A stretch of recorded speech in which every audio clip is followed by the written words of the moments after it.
सहारनपुर में हुआ बाबा जी का सत्संग। लाखों की संख्या में श्रद्धालुओं ने की शिरकत। सेवादार भाई बहनों ने भी व्यवस्था को बखूबी संभाला। बाबा जी ने सत्संग में नाम की महिमा के बारे में विस्तार पूर्वक समझाया। बाबा जी ने सत्संग में समझाया कि नाम क्या है, नाम की महिमा क्या है, नाम कहां वास करता है। बाबा जी द्वारा फरमाए गए सत्संग को विस्तार से सुनने के लिए बने रहें वीडियो के अंत तक। नमस्कार, आदाब, सत श्री अकाल। आप सभी दर्शकों को राधा स्वामी जी। स्वागत है आप सभी का सिटी वेब न्यूज पर। बाबा जी ने 10 मार्च दिन रविवार को सहारनपुर स्थित राधा स्वामी सत्संग ब्यास के मेजर सेंटर पिलखनी में सत्संग फरमाया। बाबा जी ठीक 9:30 बजे पंडाल में पहुंचे थे। जब बाबा जी सत्संग पंडाल में पधारे तब संत नामदेव जी की वाणी मैं गरीब मैं मस्कीन का शब्द पाठ चल रहा था।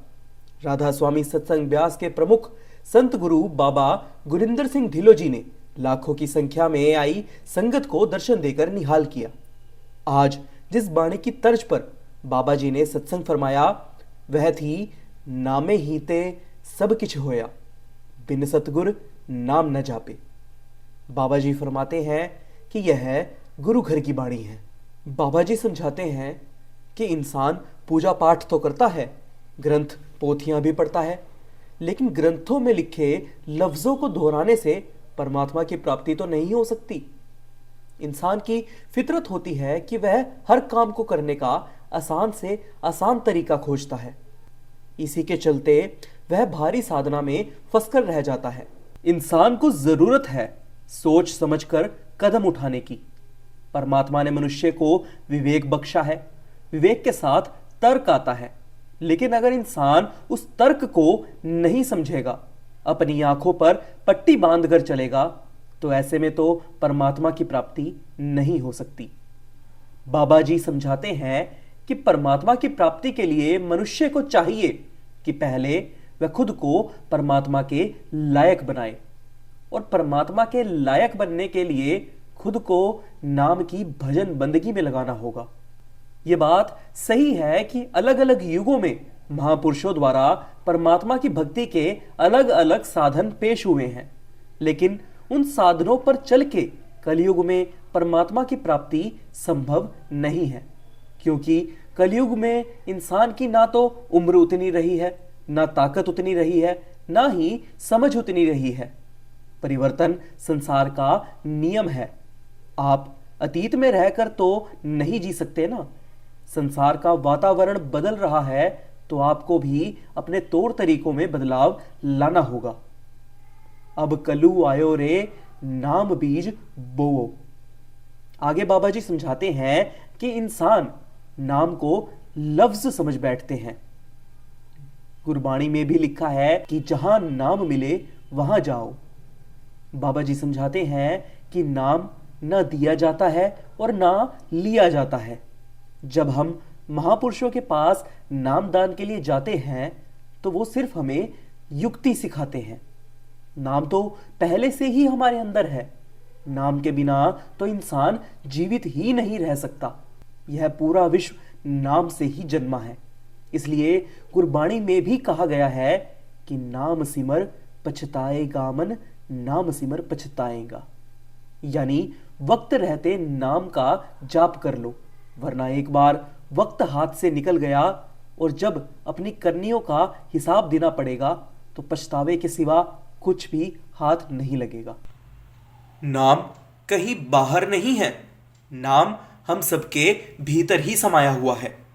नाम शब्द के बिना मनुष्य का तो छोड़ो, संसार का भी कोई वजूद नहीं है।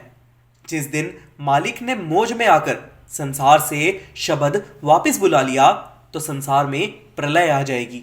उस दिन इस संसार का अंत हो जाएगा।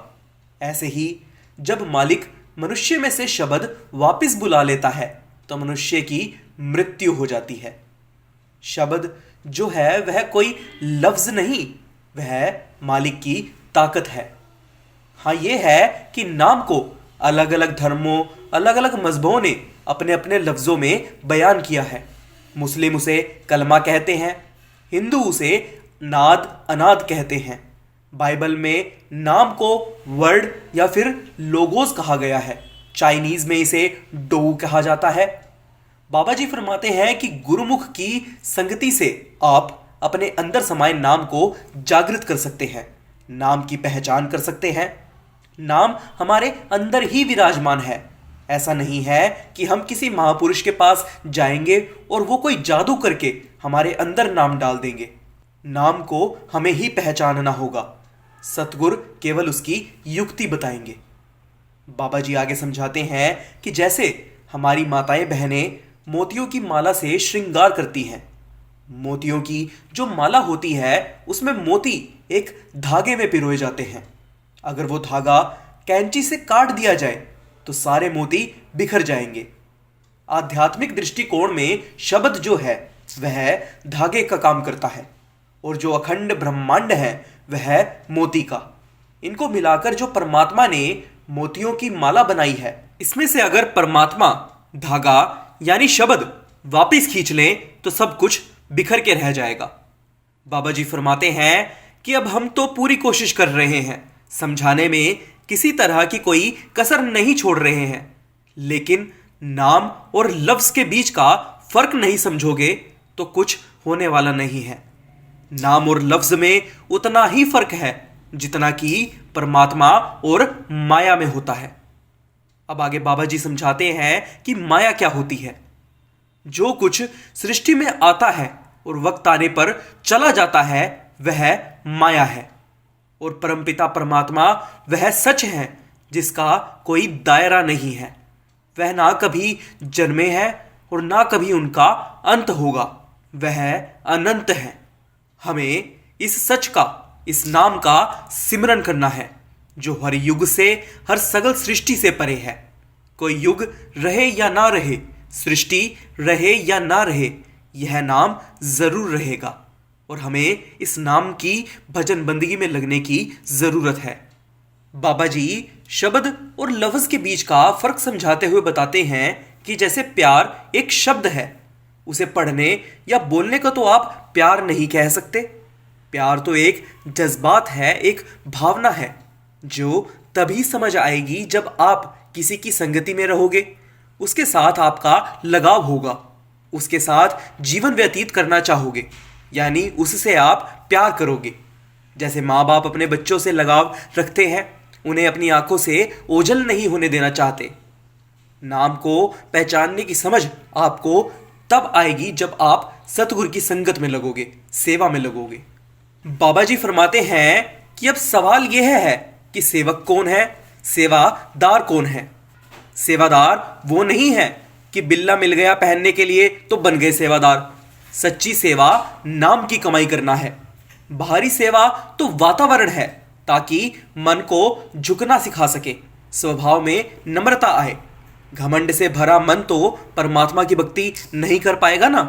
सच्ची सेवा तो नाम की कमाई, नाम की भजन बंदगी है। अब कई लोग कहते हैं कि हमारा मन काबू में नहीं आता।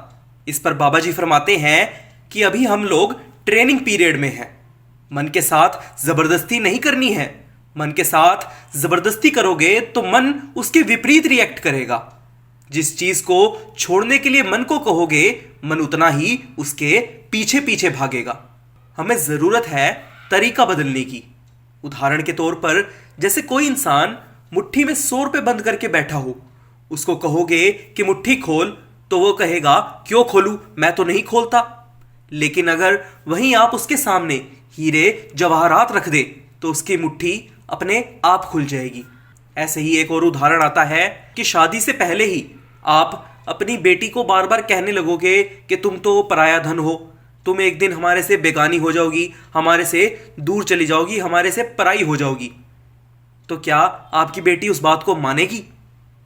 नहीं। वहीं जब आप उसका रिश्ता करवा देंगे, वह शादी करके दूसरे घर चली जाएगी, वहां पर रहना शुरू कर देगी, नए रिश्ते बनाएगी।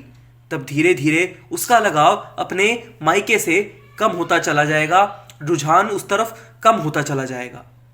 ठीक ऐसे ही हमें जरूरत है पहले परमात्मा के साथ रिश्ता जोड़ने की। एक बार रिश्ता जुड़ गया तो इस दुनियावी मोह माया से लगाव धीरे धीरे अपने आप कम होता चला जाएगा।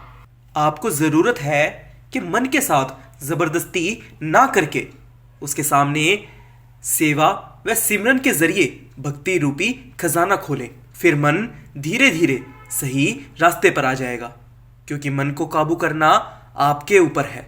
मन का स्टीयरिंग व्हील आपके हाथ में है। मन काबू में आ गया तो सबसे अच्छा मित्र, और मन काबू में ना हो तो सबसे बड़ा शत्रु। ये मन ही है जो आपको इंद्रियों के वश में कर मोह माया में फंसा सकता है, और यही आपको परमपिता परमात्मा की प्राप्ति भी करवा सकता है। मन एक ही है, बस ये आपके ऊपर है कि आप उसका रुख किस तरफ करना चाहते हो। आगे बाबा जी समझाते हैं कि मन को बाहरी साधना से हटाकर अंदरूनी भक्ति यानी नाम की कमाई में लगाने की आवश्यकता है। पर मनुष्य विवेक से काम ना लेकर धर्म मजहबों में फंसकर रह जाता है। कौन सा मजहब कहता है कि 2 या 3 परमात्मा हैं? सबका सार अगर समझो तो सबने एक ही परमात्मा का जिक्र किया है।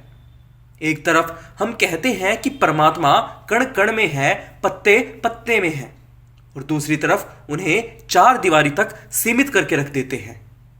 परमात्मा की प्राप्ति के लिए कर्म तो आपको ही करना होगा। पुराने समय में घर छोटे छोटे हुआ करते थे, उनमें ग्रंथ पोथियों को संभालना मुश्किल होता था, इसलिए मंदिरों का निर्माण करवाया जाता था एक वातावरण बनाने के लिए। लेकिन हमने तो परमात्मा को 4 दीवारों तक सीमित कर छोड़ा और ग्रंथों को समझने के बजाय उन्हें रटना शुरू कर दिया। पर इससे क्या लाभ? एक बच्चा अगर स्कूल जाए, वहां जाकर घंटी बजाकर मास्टर जी के पैर छूकर उनकी परिक्रमा कर लेगा, तो क्या उसे पढ़ाई लिखाई आ जाएगी? क्या वो क्वालिफाई हो जाएगा? नहीं। हर चीज के पीछे के तर्क को समझ के, लॉजिक को समझ के परमात्मा की प्राप्ति के सच्चे मार्ग पर चलने की हम सबको जरूरत है। और वह सच्चा मार्ग है नाम की कमाई, नाम की भजन बंदगी। नाम जाप से हम अपनी आत्मा रूपी स्त्री का उस मालिक रूपी पति से मिलन करवा सकते हैं। एक स्त्री सौभाग्यवती तब कहलाती है जब वह सुहागन होती है, अपने पति के साथ होती है। ठीक वैसे ही हमारी आत्मा जब अपने मालिक के चरणों में रहकर उनकी सेवा करेगी, तब वह सौभाग्यशाली कहलाएगी। हमारी यह वीडियो आपको कैसी लगी हमें कमेंट बॉक्स में जरूर बताइएगा। इस तरह की और वीडियोस देखने के लिए बने रहें हमारे YouTube channel city web news पर। अगर आप हमारे चैनल पर नए हैं तो जल्दी से हमारे YouTube चैनल सिटी वेब को सब्सक्राइब कर लीजिए और बेल आइकन दबाना मत भूलिएगा।